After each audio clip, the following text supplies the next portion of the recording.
مجھے معاف کر دیجئے، میں آپ کو کوئی تکلیف نہیں پہنچاؤں گا۔ آپ نے دعا کی، گھوڑا نکل آیا، سراقہ نزدیک آیا، کافروں کے اعلان کے بارے میں بتایا۔ آپ نے اسے جانے کی اجازت دے دی اور اس سے کہا ہمارے بارے میں کسی کو نہ بتانا۔ وہ لوٹ گیا اور آپ اپنے ساتھی کے ساتھ آگے روانہ ہوئے۔ ادھر یثرب یعنی مدینہ کے لوگوں کو اطلاع مل چکی تھی، وہ آپ کا بے چینی سے انتظار کر رہے تھے۔ آپ 8 دن تک سفر کے بعد قباء کے قریب پہنچے۔ قباء مدینے سے 4 کلومیٹر کے فاصلے پر جنوب مغرب میں ایک گاؤں تھا۔ لوگوں کو آپ کی آمد کی خبر ملی تو اللہ اکبر کے نعرے لگاتے امٹ پڑے۔ ادھر رسول کریم صلی اللہ علیہ وسلم اور ابو بکر رضی اللہ عنہ سواری سے اتر کر ایک درخت کے نیچے بیٹھ گئے تھے۔ لوگ ابو بکر کو سلام کرتے رہے، اس لیے کہ ان کے سر اور داڑھی کے بال سفید ہو گئے تھے۔ لوگ انہیں اللہ کا رسول سمجھے۔ نبی صلی اللہ علیہ وسلم پر دھوپ آئی تو ابو بکر نے آپ پر کپڑا تان کر سایہ کیا۔ تب لوگوں کو معلوم ہوا کہ اللہ کے رسول تو یہ ہیں۔ آپ صلی اللہ علیہ وسلم نے قباء میں مسجد بنوائی۔ چند دن ٹھہرنے کے بعد وہاں سے مدینے کی طرف روانہ ہوئے۔ ابو بکر اب بھی ساتھ تھے۔ مدینے میں آپ اور ابو بکر ابو ایوب انصاری کے ہاں قیام فرما ہوئے۔ اب آپ نے مدینے میں مسجد بنانے کا ارادہ فرمایا۔ مسجد کے لیے جو زمین خریدی گئی اس کی قیمت ابو بکر نے ادا کی۔ تمام مسلمانوں نے بڑھ چڑھ کر مسجد کی تعمیر میں حصہ لیا۔ ابو بکر بھی کسی سے پیچھے نہ رہے۔ پھر ابو بکر نے اپنے گھر کے باقی افراد کو بھی مکے سے مدینے بلا لیا، لیکن والد اور ایک بھائی نے ابھی اسلام قبول نہیں کیا تھا، وہ مکے ہی میں ٹھہرے رہے۔ ابو بکر رضی اللہ عنہ کی والدہ بھی بوڑھے شوہر کی وجہ سے وہیں رکی رہی۔ مدینے میں آپ نے اپنا کام یعنی کپڑے کی تجارت پھر سے شروع کر دی، لیکن زیادہ وقت نبی کریم صلی اللہ علیہ وسلم کی خدمت میں بسر کرنے لگے۔ آپ ہر جگہ رسول اللہ صلی اللہ علیہ وسلم کے ساتھ جاتے۔ ابو بکر صدیق رضی اللہ عنہ نے ہر طرح کے جہاد میں حصہ لیا، دین کی خاطر ہر قسم کی سختیاں برداشت کی، اپنا مال اللہ کے راستے میں بے دریغ خرچ کیا، جان کی بازی لگا کر اللہ اور اس کے رسول صلی اللہ علیہ وسلم کے دشمنوں سے لڑے۔ آپ غزوہ بدر میں شریک ہوئے۔ اس لڑائی سے پہلے آپ نے پرجوش انداز میں مسلمانوں سے کہا ہم آخری دم تک لڑیں گے۔ میدان جنگ میں نبی کریم صلی اللہ علیہ وسلم بہت دیر تک دعا کرتے رہے تو ابو بکر کا دل بھر آیا اور انہوں نے یہ الفاظ کہے، اے اللہ کے رسول اب بس کیجئے، آپ بہت دعا مانگ چکے، اللہ آپ سے کیا ہوا وعدہ ضرور پورا فرمائے گا۔ لڑائی کے دوران جو کافر آپ صلی اللہ علیہ وسلم کی طرف بڑھتا، ابو بکر فوراً اس پر حملہ آور ہوتے۔ ابو بکر کے بیٹے عبد الرحمن ابھی مسلمان نہیں ہوئے تھے، کافروں کے لشکر میں موجود تھے۔ کچھ عرصے بعد وہ اسلام لے آئے۔ اس وقت انہوں نے بتایا، ابا جان، بدر کی لڑائی میں آپ میری تلوار کے زد میں آئے تھے، لیکن میں نے وار نہیں کیا تھا۔ یہ سن کر ابو بکر نے فرمایا، لیکن اگر تم میری تلوار کی زد میں آ جاتے تو میں تمہیں ہرگز نہ چھوڑتا۔ اس کے بعد احد کی لڑائی ہوئی۔ اس لڑائی میں مسلمانوں کے ایک دستے کی غلطی کی وجہ سے مسلمانوں کے پاؤں اکھڑ گئے۔ اس وقت کافر چاروں طرف سے آپ صلی اللہ علیہ وسلم پر ٹوٹ پڑے۔ اس وقت جن چند جانثاروں نے آپ کے ساتھ دشمن کا مقابلہ کیا، ان میں سے ایک ابو بکر رضی اللہ عنہ بھی تھے۔ خندق کی لڑائی میں ابو بکر فوج کا ایک دستہ لے کر خندق کے ایک حصے کی حفاظت کرتے رہے۔ بعد میں اس جگہ مسجد بنائی گئی جو مسجد صدیق کے نام سے مشہور ہوئی۔ بیعت رضوان کے موقع پر صلح کی چند شرائط مسلمانوں کو پسند نہ آئیں تو وہ ابو بکر کے پاس آئے اور اپنا خیال ظاہر کیا۔ ابو بکر نے ان سے فرمایا، آپ اللہ کے رسول ہیں، جس طرح اللہ حکم دیتا ہے اسی طرح کرتے ہیں، اللہ ان کی مدد کرے گا، تم ان کی اطاعت کرتے رہو، اللہ کی قسم وہ حق پر ہیں۔ خیبر کی لڑائی میں بھی ابو بکر رضی اللہ عنہ ساتھ تھے۔ فتح مکہ کے موقع پر بھی ابو بکر ساتھ تھے۔ قریش میں اب مقابلے کی تاب نہیں تھی۔ آپ صلی اللہ علیہ وسلم نے انہیں معاف کر دیا۔ ابو بکر اپنے والد ابو قحافہ کو آپ کی خدمت میں لائے۔ وہ بہت بوڑھے ہو چکے تھے، بینائی بھی زائل ہو چکی تھی۔ ابو بکر نے خواہش ظاہر کی کہ وہ مسلمان ہو جائیں۔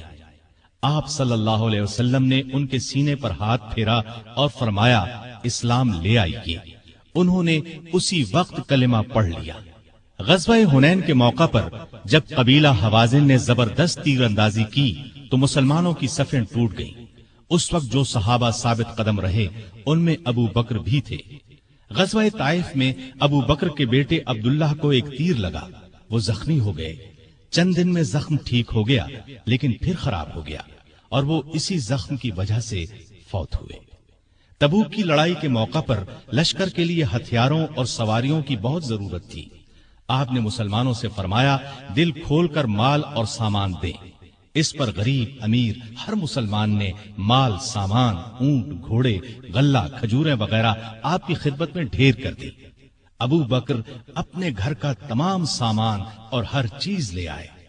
نبی کریم صلی اللہ علیہ وسلم نے پوچھا ابو بکر بال بچوں کے لیے کیا چھوڑا؟ انہوں نے عرض کیا ان کے لیے اللہ اور اللہ کا رسول کافی ہیں۔ لڑائی میں آپ صلی اللہ علیہ وسلم نے ساری فوج کا انتظام ابو بکر رضی اللہ عنہ کے سپرد کیا۔ فوج کا بڑا جھنڈا بھی انہی کو دیا۔ تبوک مدینے سے 686 کلومیٹر دور ہے۔ مسلمان تکلیفیں اٹھاتے وہاں پہنچے۔ تبوک سے واپسی کے بعد حج کے دن قریب آئے تو آپ صلی اللہ علیہ وسلم نے ابو بکر کو امیر حج مقرر فرمایا۔ انہوں نے لوگوں کو حج کرایا۔ ہجرت کے 10ویں سال رسول کریم صلی اللہ علیہ وسلم خود حج کے لیے مکہ تشریف لے گئے۔ ابو بکر رضی اللہ عنہ اور ہزارہ مسلمان آپ کے ساتھ تھے۔ آپ کا سامان ابو بکر کی اونٹنی پر لادا گیا۔ 11 ہجری میں آپ نے ایک لشکر شام بھیجنے کے لیے تیار کیا۔ اس لشکر کا سردار آپ نے اپنے ایک پیارے نوجوان اسامہ بن زید رضی اللہ عنہ کو مقرر فرمایا۔ اس لشکر کو بھیجنے کا مقصد یہ تھا کہ روم کے بادشاہ سے موتا کی لڑائی کا بدلہ لیا جائے۔ موتا کی لڑائی 8 ہجری میں ہوئی تھی اور اس میں رومی عیسائیوں کے ہاتھوں نبی کریم صلی اللہ علیہ وسلم کے 12 پیارے صحابہ شہید ہو گئے تھے۔ ان میں اسامہ رضی اللہ عنہ کے والد زید بھی تھے۔ اس لشکر میں ابو بکر رضی اللہ عنہ بھی شریک تھے۔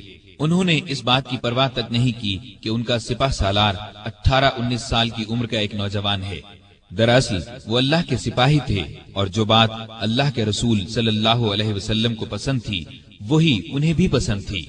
حج سے واپسی پر نبی صلی اللہ علیہ وسلم نے مسلمانوں کو یہ خطبہ دیا، اللہ نے اپنے ایک بندے کو اختیار دیا کہ چاہے تو دنیا کی نعمتوں کو قبول کر لے اور چاہے تو اللہ کے پاس جا کر ان نعمتوں کو قبول کرے جو وہاں ملنے والی ہیں۔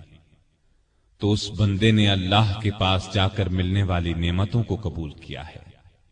یہ خطاب سن کر ابو بکر رضی اللہ عنہ رونے لگے۔ وہ سمجھ گئے کہ یہ آپ صلی اللہ علیہ وسلم نے اپنے بارے میں فرمایا ہے۔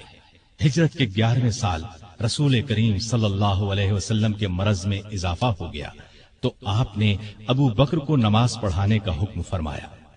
ابو بکر نمازیں پڑھانے لگے۔ اس دوران میں ایک صبح آپ کو افاقہ محسوس ہوا تو آپ سہارا لے کر مسجد میں تشریف لے آئے۔ ابو بکر نے پیچھے ہٹنا چاہا تو آپ نے اشارے سے فرمایا اپنی جگہ پر رہو۔ پھر آپ نے ان کے ساتھ بیٹھ کر نماز ادا کی۔ ہجرت کے 11ویں سال 12 ربیع الاول بروز پیر آپ صلی اللہ علیہ وسلم نے رحلت فرمائی۔ وہ دن ابو بکر کی زندگی کا سب سے بڑے صدمے کا دن تھا۔ انہوں نے نبی کریم صلی اللہ علیہ وسلم کی پیشانی کو بوسہ دیا اور فرمایا میرے ماں باپ آپ پر قربان، اللہ آپ پر 2 موتیں جمع نہیں کرے گا۔ جو موت اللہ نے آپ کے لیے لکھ دی وہ آ چکی، اب آپ پر کبھی موت نہیں آئے گی۔ اس وقت صحابہ کی حالت بہت نازک تھی۔ سیدنا عمر فاروق رضی اللہ عنہ ننگی تلوار لیے اعلان کرتے نظر آئے، جو شخص یہ کہے گا کہ رسول اللہ صلی اللہ علیہ وسلم نے وفات پائی میں اسے جان سے مار ڈالوں گا۔ ابو بکر نے ان کی یہ تقریر سنی تو فرمایا اے عمر سنبھلو اور چپ ہو جاؤ۔ پھر آپ نے لوگوں کے سامنے تقریر کی، لوگو جو شخص محمد صلی اللہ علیہ وسلم کو پوچھتا تھا وہ جان لے کہ محمد صلی اللہ علیہ وسلم وفات پا گئے ہیں، اور جو اللہ کو پوچھتا تھا وہ سمجھ لے کہ اللہ زندہ ہے، وہ کبھی نہیں مرے گا۔ ان الفاظ کے بعد آپ نے قرآن مجید کی یہ آیت تلاوت فرمائی: وما محمد إلا رسول قد خلت من قبله الرسل أفإن مات أو قتل انقلبتم على أعقابكم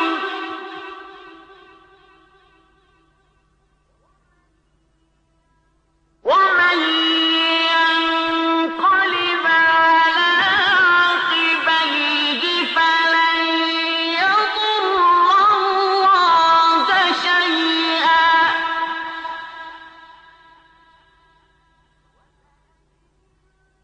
وسيجزي الله الشاكرين.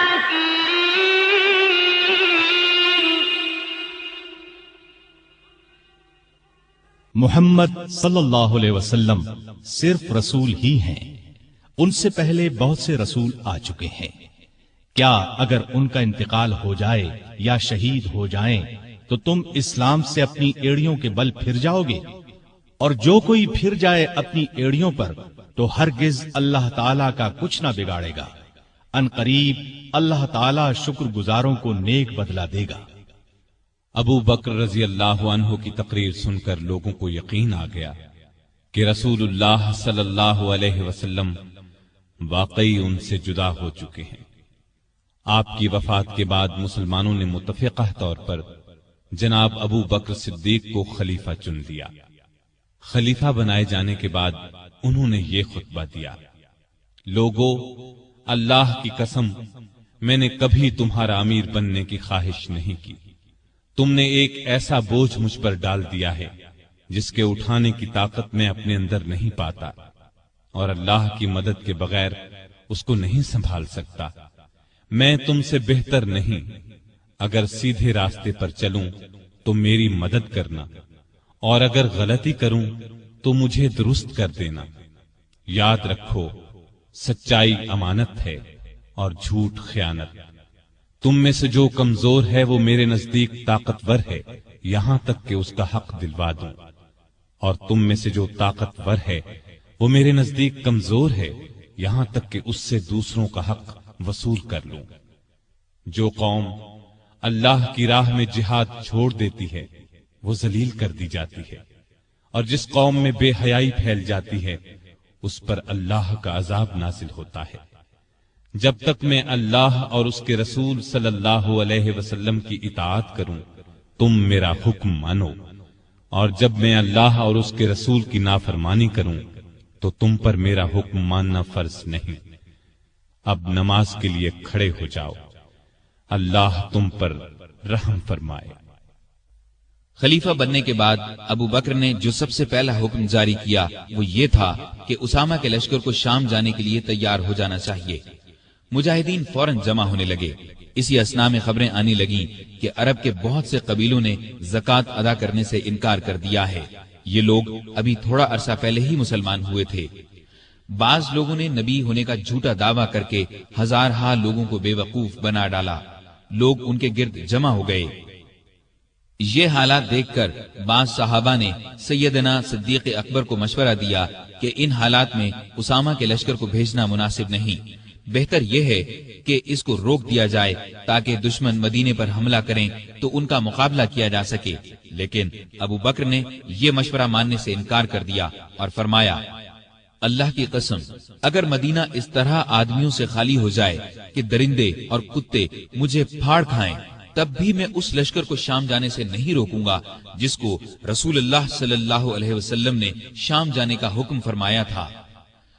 اب بعض صحابہ نے یہ مشورہ دیا کہ لشکر کا سپہ سالار نو عمر اسامہ کی جگہ کسی عمر رسیدہ تجربہ کار صحابی کو بنا دیا جائے۔ یہ سن کر ابو بکر کو غصہ آ گیا۔ انہوں نے فرمایا، یہ تم کیسا مشورہ دے رہے ہو؟ جس شخص کو رسول اللہ صلی اللہ علیہ وسلم نے لشکر کا امیر بنایا، میں اس کی جگہ کسی اور کو امیر مقرر کروں، ایسا ہرگز نہیں ہوگا۔ پھر ابو بکر رضی اللہ عنہ لشکر کو رخصت کرنے کے لیے خود مدینے سے باہر مقام جرف پر پہنچے، دور تک انہیں چھوڑنے گئے۔ اسامہ گھوڑے پر سوار تھے اور ابو بکر ان کے ساتھ پیدل چل رہے تھے۔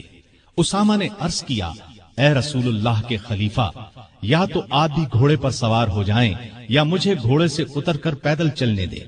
ابو بکر نے فرمایا، نہ تو میں سوار ہوں گا نہ تمہیں گھوڑے سے اترنے دوں گا۔ اگر کچھ دیر کے لیے میرے قدموں پر اللہ کی راہ کا غبار پڑ جائے تو اس سے میری شان میں کوئی کمی نہیں آ جائے گی۔ پھر آپ نے لشکر کو رخصت کیا، انہیں دعا دی۔ اسامہ کا یہ لشکر شام کے عیسائیوں کو سزا دے کر قریباً 70 دن بعد واپس لوٹا۔ نبی صلی اللہ علیہ وسلم کی وفات کے بعد کچھ قبیلے اسلام سے پھر گئے، کچھ نے زکوٰۃ دینے سے انکار کر دیا اور کچھ نے جھوٹی نبوت کا اعلان کر دیا۔ یہ سب ارتدادی فتنے تھے، یعنی یہ مرتد ہو گئے تھے۔ ابو بکر رضی اللہ عنہ نے ان سب کے خلاف جہاد کیا۔ پہلے آپ نے زکوٰۃ نہ دینے والوں سے جنگ کی، انہیں شکست دی۔ پھر خالد بن ولید اور دوسرے سپاہ سالاروں کے لشکر جھوٹے نبیوں کی طرف روانہ کیے۔ مسیلمہ کذاب سب سے بڑا جھوٹا نبی تھا۔ خالد بن ولید کے لشکر نے اسے شکست فاش دی۔ اس لڑائی کو یمامہ کی لڑائی کہا جاتا ہے۔ مسیلمہ بھی اس جنگ میں مارا گیا۔ 10,000 مرتد ہلاک ہوئے۔ مسلمانوں کے لشکر میں سے 1,000 شہید ہوئے۔ اس طرح مرتدوں کی کمر ہمیشہ کے لیے ٹوٹ گئی، ہر طرف امن قائم ہو گیا، اور یہ سب ابو بکر کی غیر معمولی ایمانی طاقت، ہمت اور شجاعت کی وجہ سے ممکن ہوا۔ اس کے بعد آپ کا ایک خاص کارنامہ یہ ہے کہ آپ نے قرآن کو ایک جگہ جمع کروایا، کیونکہ اس وقت قرآن مجید مختلف جگہوں پر لکھا ہوا تھا۔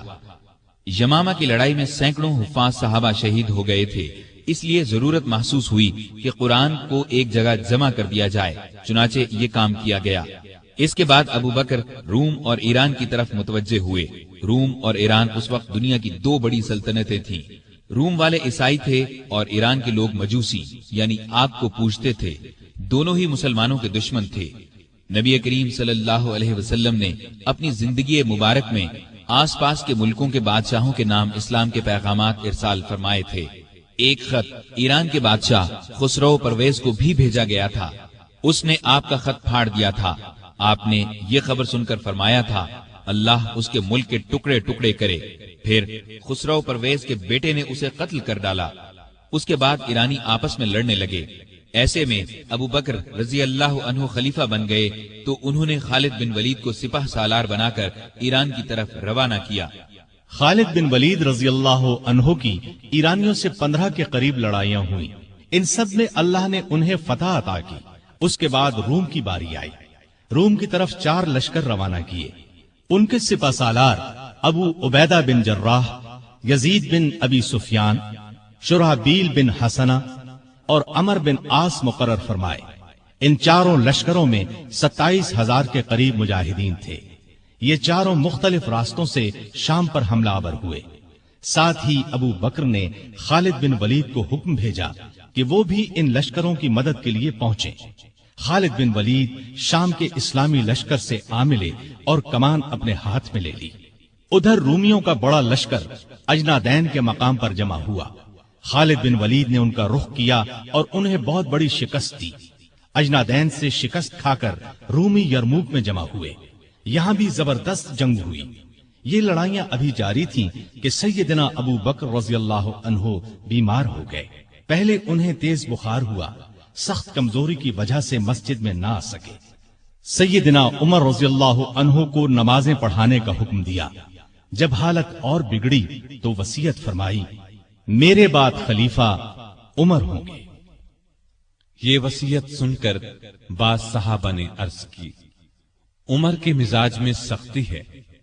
تو ابو بکر نے فرمایا، جب خلافت کا بوجھ سر پر پڑے گا تو یہ سختی جاتی رہے گی۔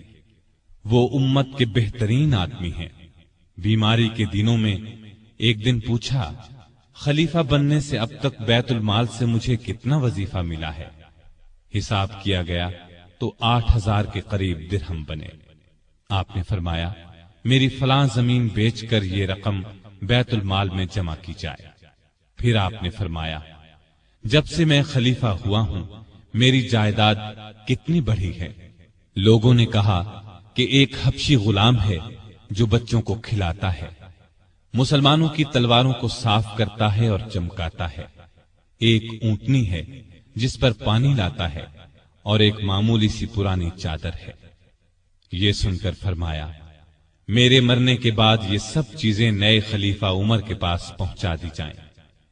ایک وصیت یہ کی کہ میری قبر رسول اللہ صلی اللہ علیہ وسلم کی قبر کے پاس بنائی جائے۔ اپنے کفن کے بارے میں فرمایا جو کپڑے میرے بدن پر ہیں انہی میں کفن دیا جائے۔ اس پر عائشہ رضی اللہ عنہا نے فرمایا ہم آپ کے لیے نیا کفن کیوں نہ خریدیں؟ جواب میں فرمایا مردوں سے زیادہ نئے کپڑوں کی ضرورت زندوں کو ہے۔ یہ بھی فرمایا نبی صلی اللہ علیہ وسلم کی وفات پیر کو ہوئی تھی، آج پیر ہے، مجھے امید ہے کہ میری موت بھی آج ہی ہوگی۔ چنانچہ 22 جمادی الاخر ہجرت کے 13ویں سال پیر کے دن ابو بکر رضی اللہ عنہ اس دنیا سے رحلت کر گئے۔ کفن دفن ان کی وصیت کے مطابق ہوا۔ وفات کے وقت عمر 63 سال تھی۔ خلافت کی مدت 2 سال 3 ماہ 11 دن ہے۔ خلیفہ بننے سے پہلے کپڑے کی تجارت کرتے تھے۔ جس روز خلیفہ بنائے گئے اس سے اگلے روز کپڑے کے تھان کندھے پر رکھ کر بازار کی طرف نکلے۔ عمر نے دیکھا تو عرض کی اگر آپ تجارت کرتے رہے تو مسلمانوں کے کام کون سر انجام دے گا؟ اس طرح مسلمانوں کے مشورے سے آپ کا وظیفہ مقرر ہوا۔ یہ اتنا تھا جتنا ایک عام آدمی کا خرچ ہوتا ہے۔ وفات کے وقت یہ بھی اپنی زمین فروخت کر کے بیت المال میں جمع کرانے کی وصیت کر دی۔ اس وصیت کے مطابق جب یہ رقم بیت المال میں جمع کرانے کے لیے سیدنا عمر فاروق کی خدمت میں لائی گئی تو عمر رو پڑے۔ آپ کی شکل نورانی، قد درمیانہ، جسم دبلا پتلا، رنگ گورا تھا، لباس بہت سادہ پہنتے، عبادت کا بہت شوق تھا، دن کو روزہ رکھتے، رات کو قیام کرتے، تلاوت کے وقت اتنا روتے کہ داڑھی تر ہو جاتی۔ قرآن اور حدیث کے بہت بڑے عالم تھے۔ آپ سے مروی 42 احادیث ہیں۔ لکھنا پڑھنا بھی جانتے تھے۔ مختلف اوقات میں 5 شادیاں کی، 3 بیٹے اور 3 بیٹیاں تھیں۔ ان کے نام یہ ہیں عبداللہ، عبد الرحمن، محمد، اسما، عائشہ اور ام کلثوم رضی اللہ عنہم۔ گھر والوں سے بہت محبت کرتے تھے، لیکن سب سے زیادہ نبی کریم صلی اللہ علیہ وسلم سے محبت کرتے تھے۔ اس محبت کا الفاظ میں بیان ناممکن ہے۔ ہر وقت اپنی جان نبی کریم صلی اللہ علیہ وسلم پر قربان کرنے کے لیے تیار رہتے تھے۔ آپ صلی اللہ علیہ وسلم بھی ہر وقت انہیں اپنے ساتھ رکھتے، کوئی بات ان سے چھپا کر نہیں رکھتے تھے۔ آپ صلی اللہ علیہ وسلم کی خدمت میں صحابہ جڑ کر بیٹھتے تھے، لیکن ابو بکر کے لیے جگہ چھوڑ دی جاتی تھی۔ جب وہ اپنی جگہ پر آ کر بیٹھتے تو آپ ان کی طرف رخ کر لیتے تھے۔ آپ صلی اللہ علیہ وسلم فرمایا کرتے تھے ابو بکر تمام لوگوں میں مجھے سب سے زیادہ پیارے ہیں۔ آپ صلی اللہ علیہ وسلم نے کئی بار انہیں جنت کی بشارت دی۔ ایک مرتبہ فرمایا ابو بکر حوض کوثر پر میرے ساتھ ہوں گے۔ ایک مرتبہ نبی کریم صلی اللہ علیہ وسلم نے 10 صحابہ کے نام لے کر فرمایا کہ یہ جنتی ہیں۔ ان میں پہلا نام ابو بکر صدیق کا لیا۔ ابو بکر صدیق غریبوں اور محتاجوں کی بہت مدد کرتے تھے۔ اللہ کے راستے میں خرچ کرنے میں سب کو پیچھے چھوڑ دیتے تھے۔ اللہ کا خوف اس قدر تھا کہ حساب کے دن کا خیال آنے پر کانپ جاتے تھے۔ فرمایا کرتے تھے کاش میں ایک تنکا ہوتا، کسی کو کوئی بات کہہ دیتے تو فوراً اس سے معافی مانگ لیتے۔ لوگوں کو سلام کرنے میں پہل کرتے تھے۔ پرہیزگاری تو حد درجے کی تھی۔ ایک دن آپ کا غلام کھانے کی کوئی چیز لایا، آپ نے اس میں سے کچھ کھا لیا، لیکن کھانے کے بعد غلام نے آپ سے پوچھا آپ کو معلوم ہے کہ آپ نے جو کھایا ہے وہ کیا ہے؟ آپ نے فرمایا بتلاؤ یہ کہاں سے آیا ہے؟ اس نے بتایا کہ زمانہ جاہلیت میں ایک شخص نے مجھ سے کچھ منتر پڑھوایا تھا، یہ اس کی اجرت ہے۔ یہ سن کر ابو بکر نے اپنا ہاتھ منہ میں ڈالا اور جو کچھ پیٹ میں گیا تھا قے کے ذریعے سب کچھ باہر نکال دیا۔ مزاج میں بہت عاجزی تھی۔ خلیفہ بننے سے پہلے محلے والوں کی بکریوں کا دودھ دو دیتے تھے۔ خلیفہ بننے کے بعد بھی یہ معمول نہ چھوڑا، لوگوں کو بہت اچھی اچھی نصیحتیں کرتے رہتے تھے۔ فرماتے ہیں مصیبت کی جڑ انسان کی گفتگو ہے، عقل مند کی پہچان یہ ہے کہ وہ زیادہ باتیں نہیں کرتے۔ سچائی امانت اور جھوٹ بددیانتی ہے۔ کسی مسلمان کو حقیر نہ جانو۔ جس قوم میں بری باتیں عام ہو جائیں تو اللہ اس کو مصیبت میں ڈال دیتا ہے۔ ہر اچھے کام کے ثواب کا ایک اندازہ ہے، لیکن صبر کا ثواب بے اندازہ ہے۔ گناہ سے توبہ کرنا ضروری ہے، لیکن گناہ سے بچنا اس سے بھی زیادہ ضروری ہے۔ اس دن پر رو جو تیری عمر سے گزر گیا اور تو نے اس میں کوئی نیکی نہیں کی۔ اللہ تعالیٰ اس وقت تک نفلی عبادت قبول نہیں کرتا جب تک کہ تم فرض ادا نہ کرو۔ جو قوم جہاد کو چھوڑ دیتی ہے اللہ اس کو ذلیل کر دیتا ہے۔ مظلوم کی بد دعا سے بچو کیونکہ اللہ اس کو فوراً سن لیتا ہے۔ علم بغیر عمل کے بیکار ہے۔ بروں کے پاس بیٹھنے سے اکیلے بیٹھ رہنا بہت اچھا ہے۔